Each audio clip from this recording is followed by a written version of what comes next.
watching This Week in Jacksonville on WJXT Channel 4, and thanks so much for joining me this morning. I'm Kent Justice. Just a little more than 2 weeks away from Election Day, and we're going to be delving into the races up and down your ballot a bit later in our show.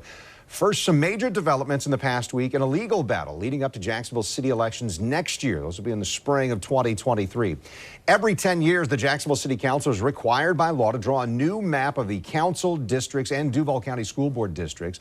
This map that the City Council drew proved controversial, with voting rights groups and voters filing suit due to their belief that the new maps violated the United States Constitution by unlawfully diluting the impact of black voters. Last week, the U.S. District Court here in Jacksonville sided with those plaintiffs and struck down the City Council map, saying that it was, as they put it, unnecessary racial segregation.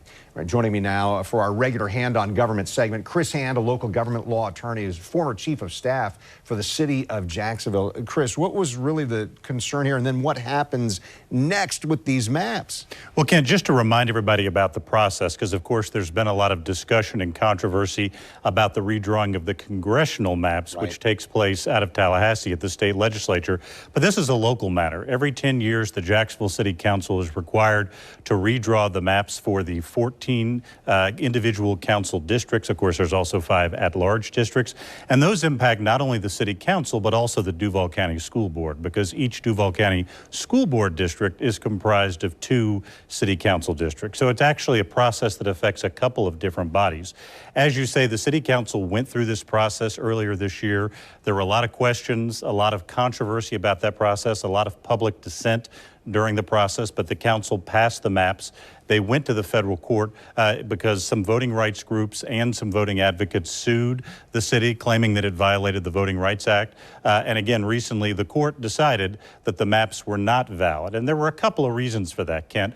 One was the fact that the map put about 55% of black voters in Jacksonville into 4 individual council districts. 4 out of 14. 4 out of 14, exactly. And the key to the Voting Rights Act is that minority voters need to have a meaningful opportunity to participate and influence the results in local elections. So the concern by the NAACP and the Northside Coalition and a variety of individual voters who sued was that the council's map didn't meet the standards in the Voting Rights Act. And of course, the federal district court agreed with that and invalidated those maps. So there's maybe expound on this. So the idea that a majority, 55%, as you put it, of the black vote was consolidated into these 4 districts. Well, doesn't that give the opportunity for African-American voters to vote for someone who would represent them, looks like them, that sort of thing?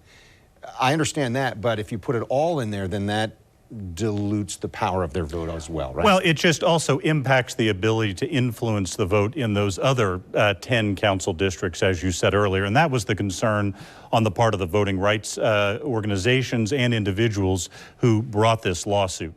Now that the court has struck down the maps, the City Council was given until November the 8th, Election Day, to draw new maps in this process. And then the plaintiffs in the lawsuit, if they're not happy with those maps, 10 days later, have a due date to provide their own alternative maps. The City Council has already indicated that it plans to appeal that ruling to the 11th Circuit, but simultaneously put together a new redistricting committee that is planning to meet over the next month in an effort to provide a new map to the court. So let's look at some of this, and I've got a graphic here. But this week, the 7-member committee was announced along with their meeting schedule. So that's going to include a town hall meeting November 3rd, where there will be a new map for people to weigh in on. City Council set to take a final vote November 4th, the very next day. And then here's what City Council President Terrence Freeman told us about the task ahead. We have created a process where it's a pretty tight schedule, but we are able to do it. More importantly for me was to make sure that the people, that their voices were heard.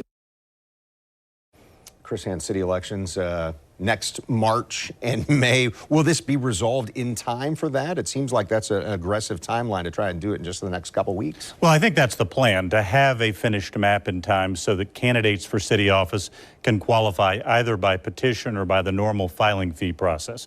The candidate qualification process starts on January the 9th for city council seats, so there is a limited period of time. So I think you saw the court put in place that schedule to try and make sure that the issue is resolved involved prior to the time the supervisor of elections needs to start qualifying candidates.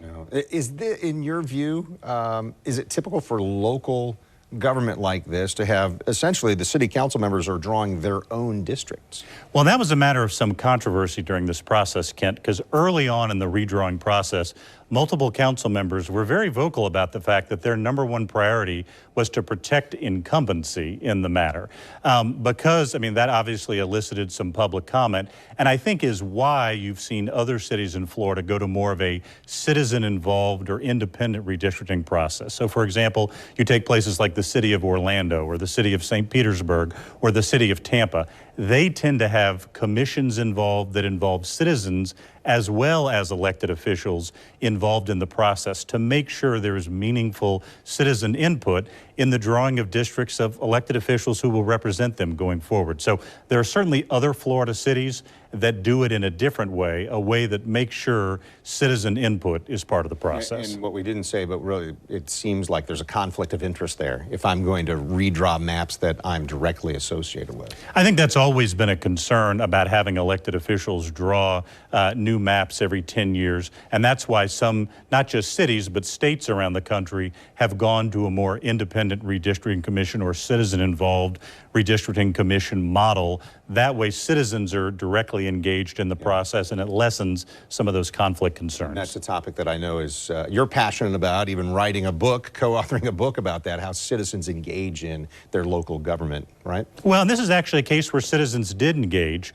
People did show up at the meetings during the redistricting process. They were very clear about their concerns. Now, it turns out the city council didn't actually, adopt some of those concerns, but citizens then took it to another step in the process, which is filing suit, and were ultimately successful there. So I think this is an example of citizen engagement. We'll see how the process ultimately goes forward, but we'll know more when the city council passes that new map, sends it back to the court, and also to see what the appellate process yields.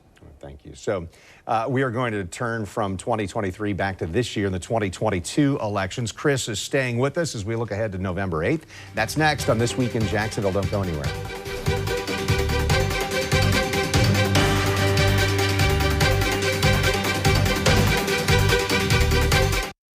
At Farah & Farah, we specialize in accidents involving commercial trucks.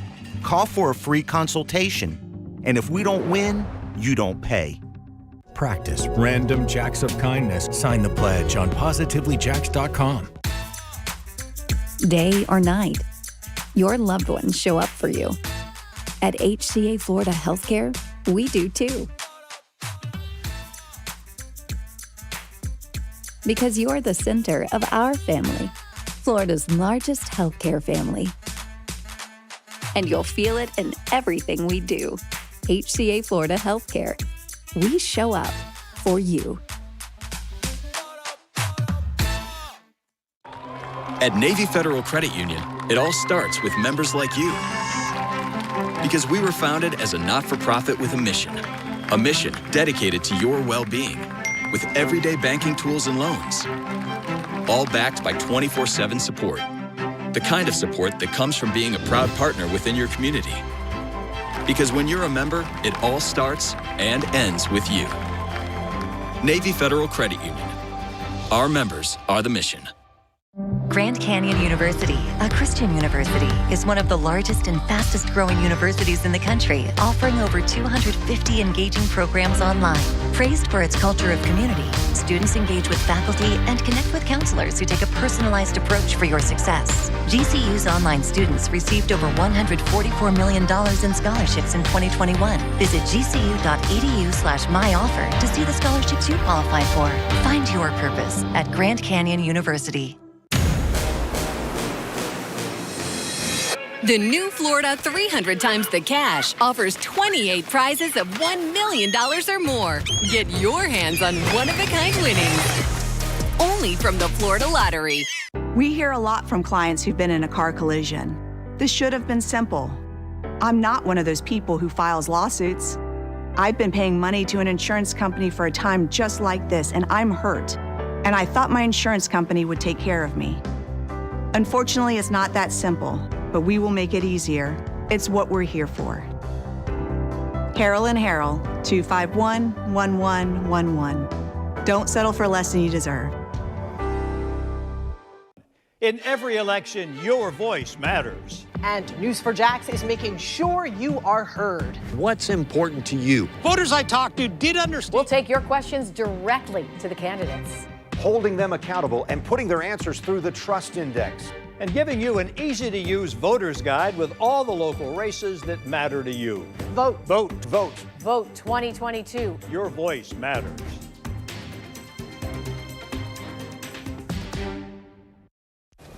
You're watching This Week in Jacksonville with Kent Justice. And welcome back. We're just over 2 weeks from the November 8th general election. People have been voting by mail since September, and then this week, early voting starts around Northeast Florida, Duval, several other counties starting tomorrow. And much of the attention has been focused on the contest for U.S. Senate, Congress, governor, legislature here in Jacksonville, also for the special election for sheriff. Chris Hand is with us for our Hand on Government segment this morning.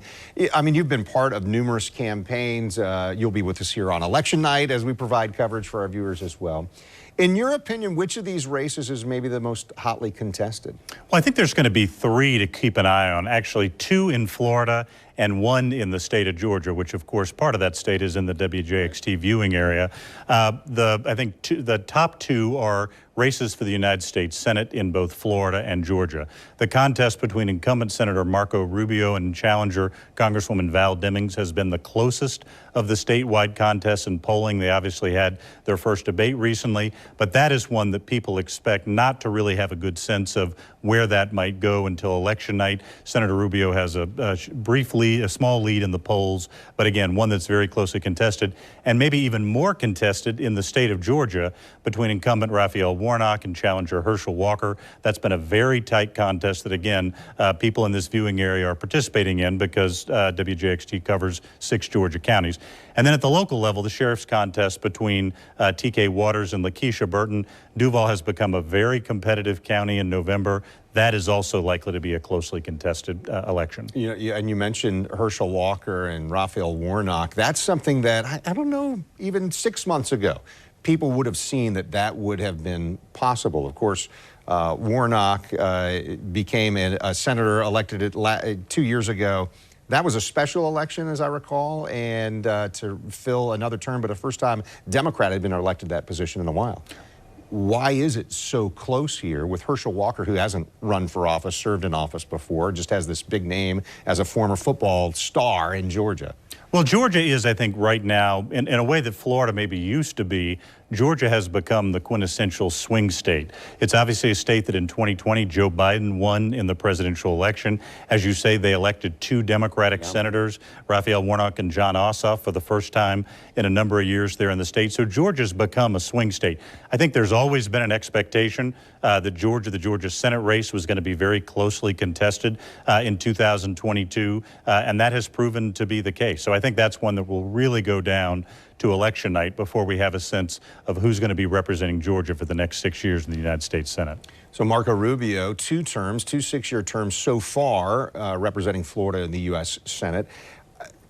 Any thoughts that you have on why this is hotly contested here? Is it because Val Demings, who grew up in Jacksonville, is such a great candidate, or is it the circumstances surrounding what's happening in American politics right now? Well, I think it's a couple of things. One, Congresswoman Demings is a strong candidate that the Democrats have nominated. Obviously, as you say, grew up here in Jacksonville, but has been representing Central Florida. But it also has gained some national attention for her role in the U.S. House. She was considered a candidate for vice president in 2020. So there's been a lot of attention on her. She also has, I think, a background that's appealing to voters of a variety of different political affiliations. Most of her career before she was elected to Congress was as a law enforcement official. She was the chief of police in Orlando. So I think you have the combination of a strong Democrat on the Democratic side, and just also the fact that Florida is a closely contested state. I mean, even though there's some sense that it might be trending a little more to the right, you don't have top-of-the-ticket elections here that are ever sort of blowouts. And so I think that's part of what's contributing to this as well. We'll have to see. As I said, Senator Rubio has had a kind of lead in the polls somewhere between 2 and 5 points in some of the most recent polls, so a very close election election. They just had their first debate in which I think, both candidates accomplished some of their goals. So this will be one we'll be tracking very closely here at WJXT on election night. Absolutely. So just a couple of weeks. I mean, 2 weeks isn't much time for candidates to make the closing arguments, if you will. How do campaigns end up spending their time in limited time before Election Day? Because we saw even the race for governor, challenger Charlie Crist was in Northeast Florida this week.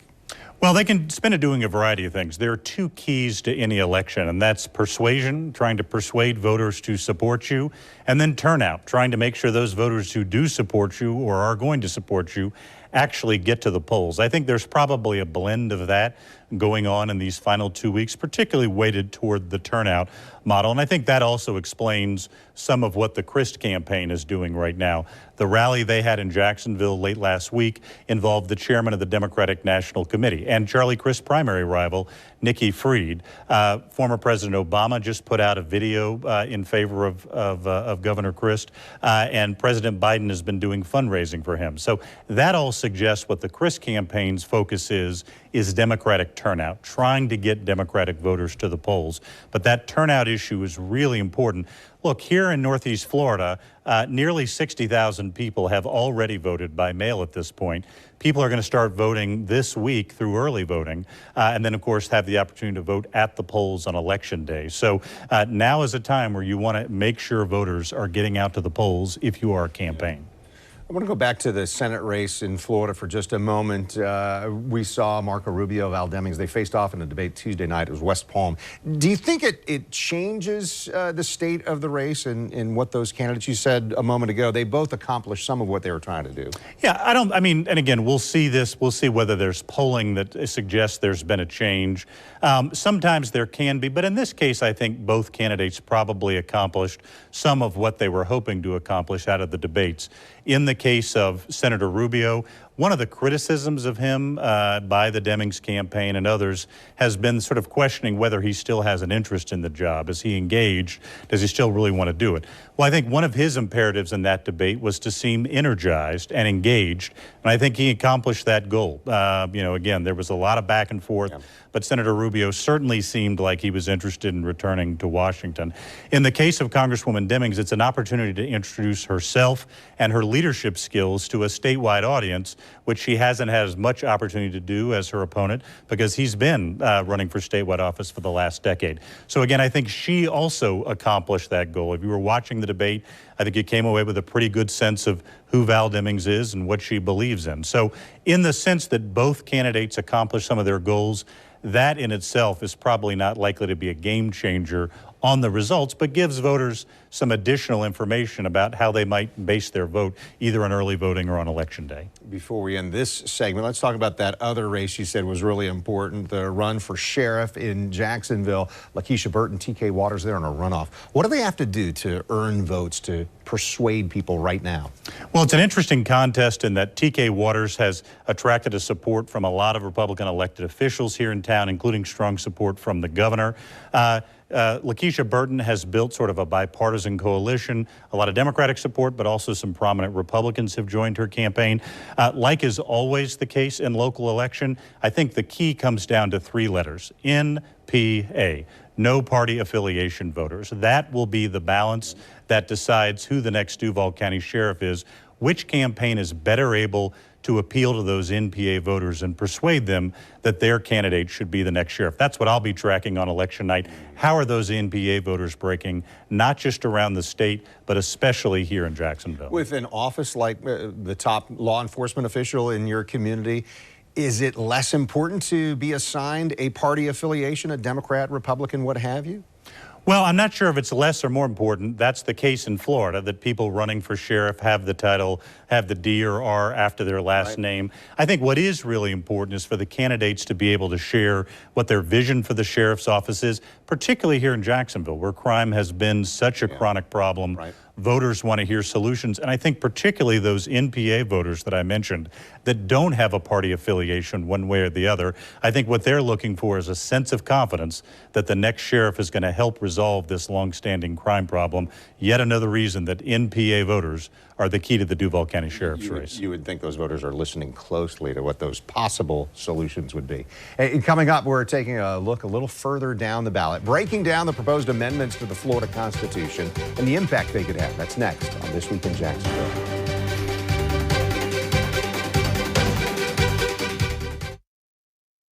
Homeowner alert. Your home is a large investment. Let's protect it with Maxwell Pro's steel siding and radiant barrier system. This lifetime system has the look of real wood with the performance of steel. No fade, no peel, no chalk, and no worries. It's lifetime warranted and can save you up to 34% on your energy bills. Call today 1-855-MAXWALL. Reference promo code SAVEENERGYNOW, SEN 7017 for zero down and low monthly investment. 1-855-MAXWALL. Evening and Saturday appointments available. Call now.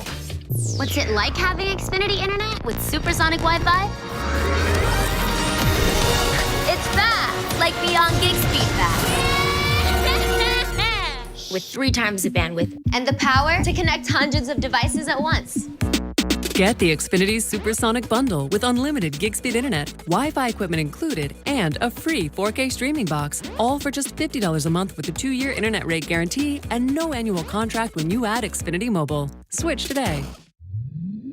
Trunk or treat down our street. Our prices are really sweet. You'll save big all October. Don't delay, just hurry over. You'll get savings on new vehicle when you shop Kia of Orange Park. Treat yourself to a new Kia with leases as low as $279 a month. Don't be scared. Come and save at Kia of Orange Park today. Online at KiaOfOrangePark.com. A proud sponsor of the Jacksonville Jaguars. Saving you lots on the lot and online.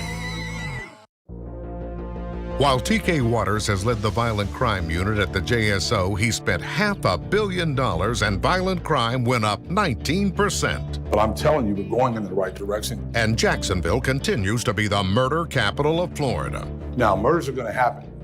It's obvious TK Waters can't stop violent crime. We see ourselves going in the right direction, contrary to what you hear. Because if he knew how to stop violent crime, he would have already done it. Bears Furniture has helped Floridians furnish their homes for over 75 years. Our customers are more than numbers, they're neighbors, and we're working together with our community in the fight against breast cancer. Bears cares about groundbreaking research that will help end breast cancer. Join us in October and support the Bear family as they donate to local research organizations. We hope these donations will help put an end to breast cancer. Together, we can make a difference. Wear Bears. I'm John Morgan of Morgan & Morgan. 40% of Americans don't have $400 saved in case of an emergency. People are working harder and harder, but falling further and further behind.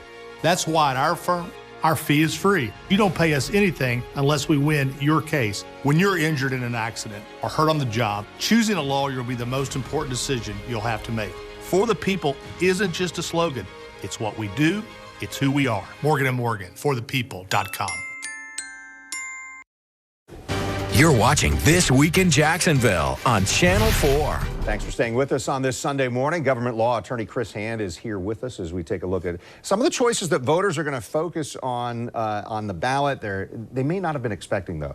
Got 3 proposed amendments to the Florida Constitution this year. 2 affect property values, and then the 3rd would change how the Florida Constitution can be amended by abolishing the Constitutional Revision Commission. So how might Florida homeowners see things affected here? Well, a couple. And first of all, this is a different year in 2022 than in years past where there have been more controversial amendments on the ballot.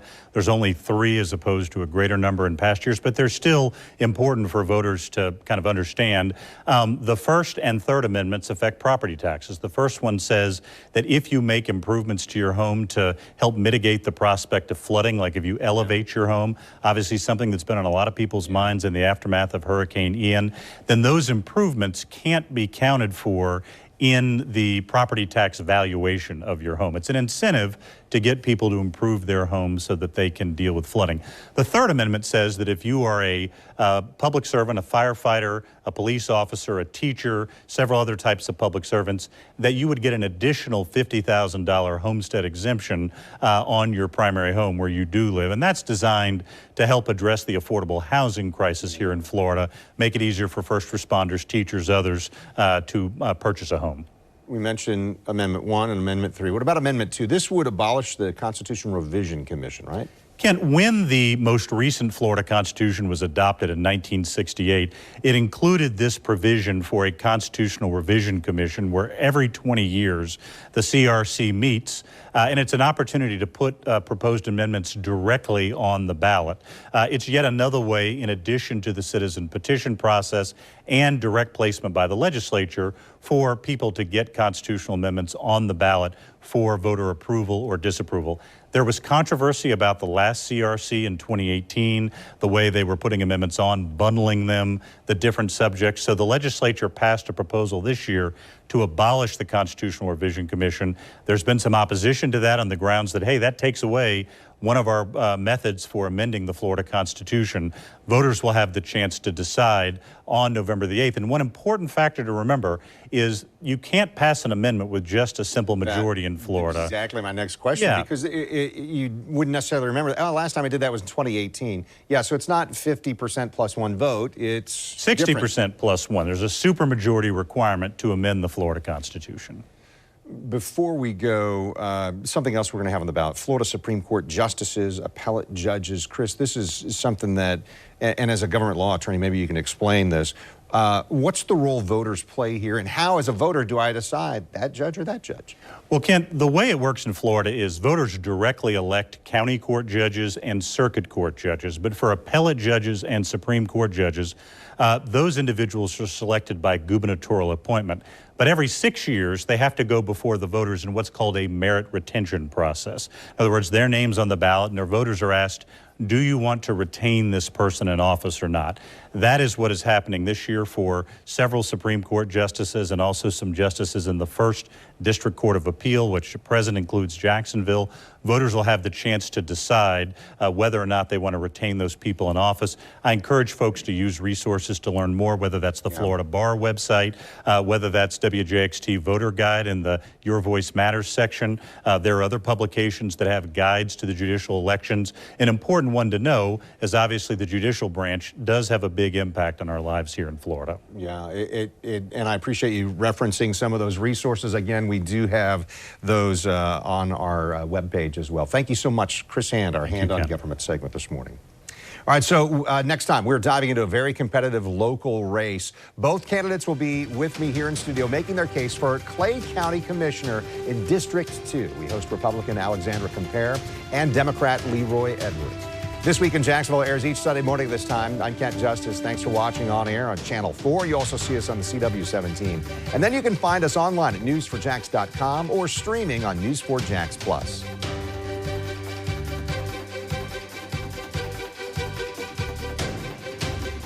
See why every day more people are choosing News 4 Jax, Northeast Florida and South Georgia's #1 source for local news.